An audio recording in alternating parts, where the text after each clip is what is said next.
So what I've been describing is the true left.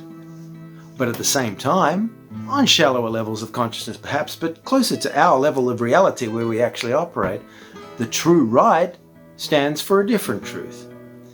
The individual has the right not to be bullied around by the collective beyond the most basic necessary rule of law, which, like it or not, has nearly always been corrupted, and he never signed up for, was just born into. And fair enough, it's a very important balancing perspective. And in reality, these two are completely compatible in a sane society with that reasonable balance of equality and inequality, a happy medium where the porridge tastes just right. And in this frustratingly possible world that we just can't seem to manage, nobody need live in poverty or servitude, because take away the systemic greed and ignorance of billionaires and there is more than enough productivity for the entire world to live in freedom and wealth right now and forevermore. I mean, how often do you hear that said? But it's true. And don't believe anyone who says it isn't so, because it is. Because in our world, capitalism has increasingly degenerated due to the march to that greedy institutional right, to a state of grotesque inequality. And it seems this evil machine is so ravenous, it will not stop until it has eaten everything, just as Marx said it must. Or as the Buddhist parable says, where the big fish eats all the little fish in the pond and so ends up just dying of hunger itself. Just plain stupid. Instead of everybody flourishing, everybody dies because in their poisonous competitive egos, they lost touch with reality.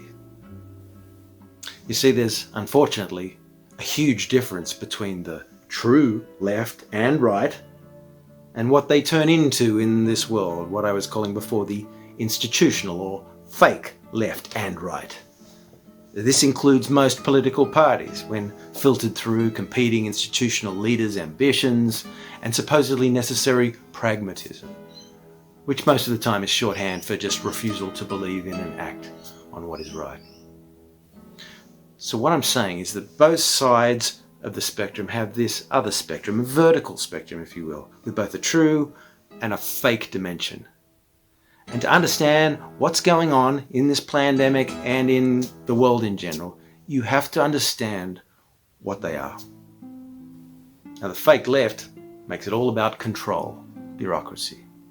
You stop making people equally free and then you make them equally subservient and control. You have a nanny state as a front for a police state, exactly what the true right warns us against, but the left ignores because it comes from them. Leaders get corrupted by this power and start lying to themselves and others and impose so many rules, you just end up with an underclass controlled by tyrants. Sound familiar, Australia? And the irony is this is the exact opposite of the original true left intention.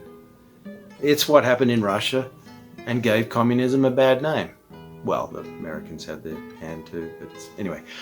But what happened to communism in Russia, it wasn't natural. Possibly even a plan set up to make it fail. What Stalin turned into was not what socialism really is or still could be, not even communism, contrary to what you will constantly hear. Meanwhile, the fake right turns those individual rights into my rights to take all your money, my rights to ignore others and care nothing if they live or die, to decide life is only about shallow material productivity and value nothing else, to kill culture and the arts, my rights to lie to you and keep you serving me on the hamster wheel at the edge of desperation. And yet somehow, despite this ugly attitude, worldwide, they convince people nowhere near that top 1% they exist for to vote for them.